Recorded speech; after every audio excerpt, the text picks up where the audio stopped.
Hello! Today I'm continuing my look at Final Fantasy VII with some discussion on the foul-mouthed pilot, Cid Highwind. Now, since Final Fantasy VII's release, Cid has been a favourite of mine, and where much of Final Fantasy VII's crew are steeped in trauma, melodrama and emotional dilemma,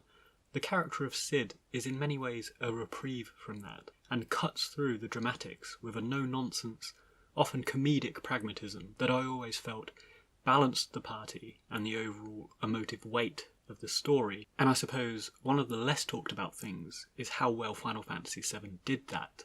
with the severity of Cloud's crisis and Sephiroth destroying the world, for example, being balanced with Cloud wearing a dress and doing goofy things, but also including amusing characters like Cid, who demands his guests sit down and drink tea, for example, being a major part of that balance between the drama and the comedy. Now, that said, it's not to suggest that Cid is a joke character or a purely comedic character, and indeed his backstory and character arc, which is explored quite soon after our arrival at Rocket Town, shows quite an emotionally powerful flashback of ambition, sacrifice and broken dreams in his failed spaceflight mission, all of which is enforced by his excellent theme tune, which is among my favourites in Final Fantasy VII. And I've spoken in the past about the importance of character themes in the pre-voice acted games, particularly in my Uematsu tribute episode, and Cid's theme is a prime example of that, while he is recounting his story to us. Shinra is recounting his story to us. So, taking a step back and looking at Cid Highwind as an archetype before looking into his role in the story, he's a unique mix of several Final Fantasy tropes, because on the one hand, like many modern Final Fantasy characters, he's the facsimile of an earlier, more archaic character class, in this case a Dragoon, and like Dragoons in other games such as Cid Highwind, Rickard Highwind, Freya Crescent and so on, he wields a spear, he has a jump technique, and shares other fleeting consistencies such as sharing the surname Highwind. But on the other hand, he's also blended with the machinist inventor trope of the recurring Cid character, and like the Cids of other Final Fantasy games, he is the purveyor of transport. In this case, the tiny Bronco airplane. He designed the Highwind airship that we end up with, and he's an industrious mechanic, inventor and pilot character that I suppose represents an arm of good science or good technology, as opposed to the overwhelmingly bad science of characters like Hojo, because it's prudent to remember that Cid, like Cloud, like Vincent, like Zack, Cid is an alumni of Shinra as a former employee, and like these others, he is in the encompassing orbit of the company as a contributor to and a product of its fortunes, its innovations and its actions,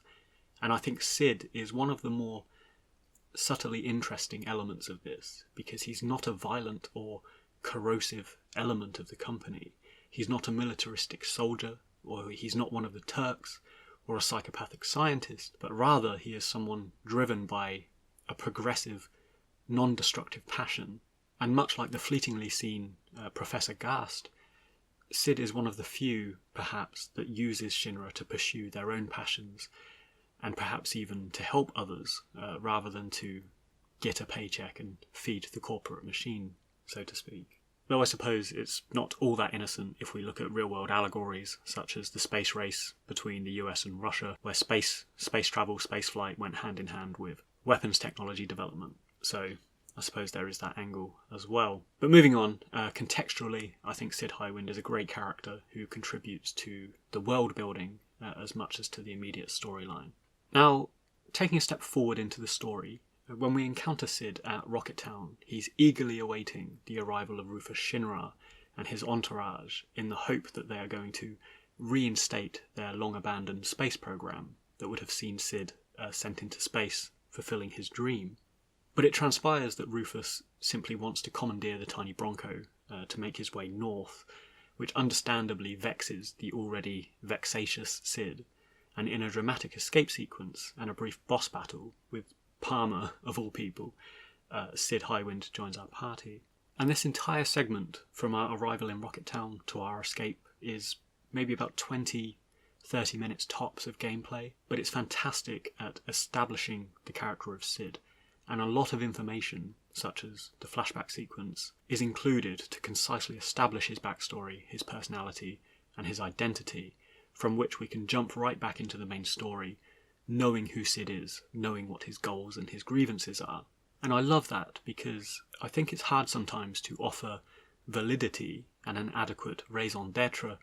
to secondary party members who join our heroes later down the line. And I think some, such as Amarant in Final Fantasy IX, who I've discussed in the past, while very cool, he has a pretty slim reasoning and bonding opportunity with the party at this point, and joining the party at the point in time he does. And that's not to say I dislike Amarant or his inclusion, but compared to Final Fantasy VII, I really love how the entire ensemble of characters, and Cid in particular as the last mandatory party member to join our heroes, I love how they were introduced, paced, and just given really good narrative reasoning for sort of tagging along. Now, as mentioned, Cid, like the rest of the party, joins the fight in part because of some personal dilemma and grievance with Shinra, but it's prudent to note that there are levels to this, and while Cloud and Vincent have been experimented upon, Barrett and Tifa have lost comrades and loved ones, Cid's issues and part of his outrage resides, perhaps slightly comically, in the fact that he has saved someone rather than lost someone. And it does amuse me when looking at him set aside Barrett, for example, who's angry because he's lost Biggs, Wedge and Jesse, his best friend, his family, and setting this against Cid, who's angry because he's saved Shera's life and done what many would consider to be a selfless, commendable thing, but lost his dreams in the process when Shinra cancelled his mission as a consequence. So I like that, and the fact that baked into his character is this facade of sweary indignance, but scratching beneath the surface, he is this fundamentally nurturing, good-natured person. And one of the nice, subtler plot developments over the course of the compilation is Cid's eventual reconciliation with Shera upon realising that she was right and he was wrong about the safety of the space launch, and later the fact that he names his new airship after her, which we see in Advent Children, and also the fact that he later marries her, which is alluded to in the events of Vincent Valentine's action game, Dirge of Cerberus. So, a great balance of comedic reprieve and emotional weight with Cid, as to his drive to join the party, his particular grievance with Shinra, and his overall role in the story, which, as I say, he's a personal favourite of mine in the game and the wider series. I like his no-nonsense attitude, which, as mentioned, counteracts and balances the more emotional characters. I like that he has this very utilitarian design and this hybridized sort of pilot mechanic outfit, and I like his pseudo Dragoon weapon class. But taking a look at the compilation and things such as Kingdom Hearts, and considering the future of Final Fantasy VII and Cid based on that, it's interesting to see that Cid does feature a fair amount in the wider games and the wider series. And I've always had a suspicion that some among the Square team like this guy as well, because he does have these consistent reappearances across other material. Although, of course, as a purveyor of airships and air travel, it may simply be for that sort of utilitarian purpose. But thinking about the future of the games, and this departure from fate that we've seen at the close of Final Fantasy VII Remake, I do wonder whether we might assume that Cid will appear at Rocket Town, as per the canonical OG story, and whether we will get that sort of consistent scenario, which personally I don't see why we wouldn't get that to some degree or another. But thinking about later in the game, and remembering that Cid is actually quite a forthright, leadership-capable character, I do wonder if we will see a return to the scenario of Cid leading the party temporarily in Cloud's absence, which was the case when he fell into the lifestream at Medeal. And for me, that's more of a questionable scenario, because, for example, we have characters like Zachary emerging. We've already seen scenarios that rely solely on Barrett taking control, for example. So actually, we might have much more of an ensemble experience of the entire game, and who we control at certain intervals. And while Cid might be a playable element of that at some point, it may not be to the same sort of prominence and this sort of taking control leadership role that we saw in the original game, owing to all of this other crazy stuff that's going on that we're not quite sure about yet. A final point on Final Fantasy VII Remake is something that some people have suggested in my earlier episode, my Legacy of Final Fantasy VII episode, which is whether Final Fantasy VII is shying away from more controversial things like character deaths because they want to retain this PG rating or PEGI 16 rating